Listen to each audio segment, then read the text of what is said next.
So yeah, what's up mga kalapatids? Magandang araw sa inyo. Welcome back sa ating YouTube channel. So for today's video mga kalapatids is mag-unboxing ulit tayo ng ating ibon na lumaro sa Capistrano Classic One Low Race yan. So dalawa to, yung isa is sinuwerte na makapag money winner sa 450 miles 724 kilometers Battle of the Champion yan. 10th place Daybird money winner itong isa natin dito.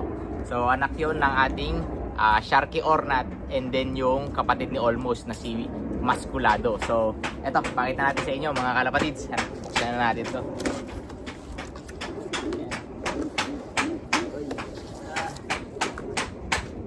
Ayos, quality.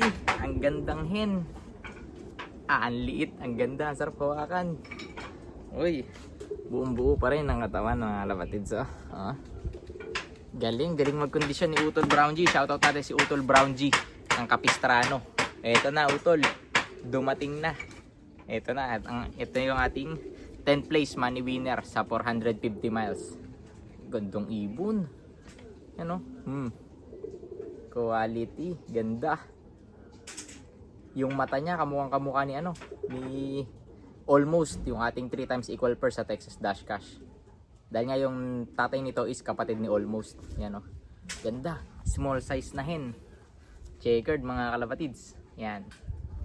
So naging resulta niya is 10th place money winner ng 450 miles 724 kilometers Daybird Battle of the Champion final race. Yan, ayos na ayos. And di naman tayo binibugo ng mga ibon natin mga kalapatids. 3 years in a row naka-score tayo sa sa Capistrano Classic One Low Race. Ayan. Nakatatlong season na tayo doon mga kalapatids. Yung first season, inilaro natin doon si Bullet. So first overall champion, 2 times equal purse, 7th place ng final race, money winner, trophy winner. Nung first season yon si Bullet, champion natin. Sa second season naman, si Xerox Bullet naman ang nagpakitang gilas. Si Xerox Bullet naman ang achievement niya 2 times equal purse, 4th place ng 200 miles, money winner. Tapos 11 as of 3 races, 3rd overall champion siya. Tapos medyo nalit lang siya ng final race. Pumesto siya as 22nd place. Tapos naging siya 11th overall champion sa season 2. Ngayon naman season 3, ito naman nagbigay sa atin ng karangalan. Ayan. Nagbigay siya ng karangalan sa atin, 10th place ng 450 miles Battle of the Champion. Money winner din. So 3 times na tayo nakaka-money winner sa Capistrano Classic One Low Race yan. Hindi man kalakihan ng naiuwi ng mga ibon natin, pero at least nagpapakita ng maganda resulta.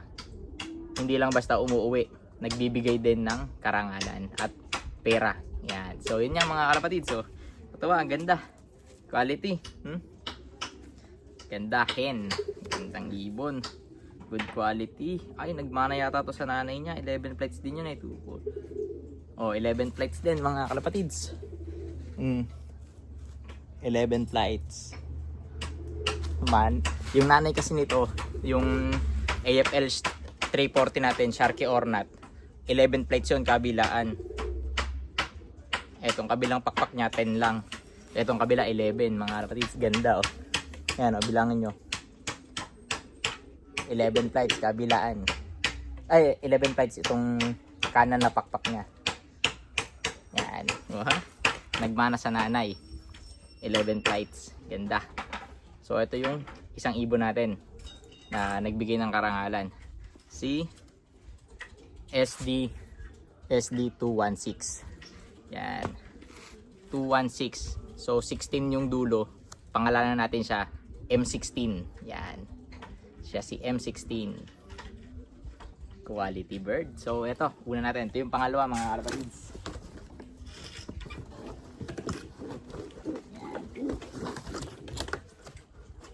Uy, ang ganda rin mga kalapatids. Uy, ganda, quality. Pintail na pintail. Gandang ibon. Yan. So ito namang isa. Maganda rin naging lipad nito. Yan. So, first drop 18th place sa 250 miles mga kalapatids. Yan, 18th place siya. First drop. I think, kung di ko nagkamali, 7 seconds o 10 seconds lang ang behind niya sa first place. Yan. So, bloodline nito, Tokwing Beskitel. Shoutout natin si Bro Adrian Manalansan. So, ang nanay nito is yung pinadala niyang itlog dito sa amin. Sa akin, napapisa ko dito. Ayan, heavy inbreed na Beskitel yung nanay nito. So, 5 times Beskitel. Tapos, ang tatay naman nito, Ibon ni Jan Timmerman. Ayan. Quality. Ganda. So, ayos. Small size na barako. Ano? Gandang ibon mga kalapatids. Quality. Ayan. Ano siya? Sa final race ng ano namin, sa Battle of the Champion, 450 miles. Ano siya? 44th place. Ayan. 1,055 pa yata ang speed niya nung dumating siya. Second daybird siya dumating mga kalapatids. Kasi ang nag-daybird lang nung time na yon is I think 42 lang nag-daybird. So nung second daybird dumating siya 7:24 in the morning. So ibig sabihin malapit na siya. Hindi lang siya nakatagos mga kalapatids dahil maagang magdilim dito sa amin. Yan. So kinaumagahan ng second day dumating agad siya mga kalapatids. 7:24 in the morning. Yan. So yan. Gandang ibon mga kalapatids. Clock pa rin siya, 1,055 pa ang speed niya. Yan o. Heavy inbreed na Beskitel cross sa ibon ni Jan Timmerman. Quality. So yun lang naman mga kalapatids. At yun lang naging resulta natin sa Capistrano. So 3 years in a row, hindi naman tayo na zero. Nakapag money winner tayo sa tatlong season na yon. So the next season, season 4, mas babalik tayo ng mas malakas. So yan nga, ini-invite ko lahat yung mga kaibigan natin dyan na lumaro na kayo sa Capistrano Classic One Love Race. $100,000 ngayon ang premyo based sa 400 activated birds. So yan, malakas ang pooling dyan mga kalapatids. Kaya kailangan padala natin dyan yung mabibilis at saka may dulo. So yun lang mga kalapatids. Ayan, lagi lang natin tatandaan, mas maganda maraming kaibigan kaysa maraming kahoy. Alright, Magnum Love TV, peace out.